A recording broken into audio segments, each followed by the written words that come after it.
Another exciting episode of Caddie Woodlawn, page 208. Maybe you'd rather I hadn't come, said Hetty. There was something unexpectedly wistful in her bright eyes. Why, no, said Caddie. I think it's nicer since you came, Hetty. I really do.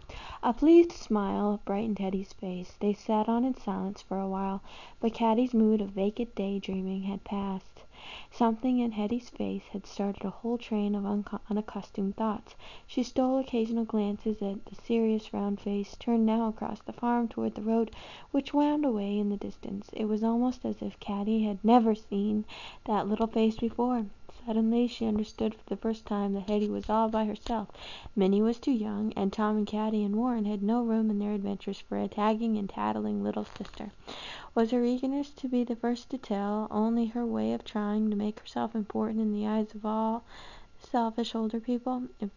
If little Mary had lived— "Caddie, look!" cried Hetty, suddenly jumping to her feet and pointing. "It's the circuit rider. He's coming along the road." Caddie's thoughts scattered like frightening birds. She too sprang to her feet and focused her eyes on the distant road.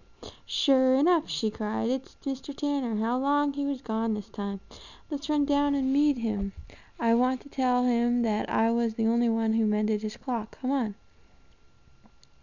Away they ran, down the hill, across the newly plowed field, through the barnyard and into the barn, to tell Father. "Father, the circuit rider's coming. Father, Mr. Tanner's on the road. He'll be here in a minute." "Bless my soul, I'll be glad to see him," said Father. "It's been a long time, and he's been so far back in the woods. I wonder if he's heard of Lee's surrender." Mr. Tanner rode slowly up the lane to his barn.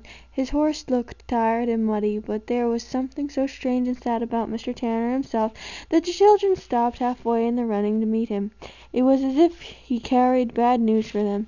"Hey, Mr. Tanner," cried Father, "welcome home again. But you look as if you had not heard the good news. Is it possible that no one has told you the war is ended?" Mr. Tanner got down slowly and stood a moment with his hand on his horse's neck, his head bowed. When he spoke, his voice was deep and husky. "God help us, Mr. Woodlawn," he said at last. "I have later news than yours. Abraham Lincoln has been shot." And now we'll just finish it there for one moment. That's 210. We'll start with the new chapter next time on our new episodes of Caddie Woodlawn. This will be 2 Unexpected Heroes.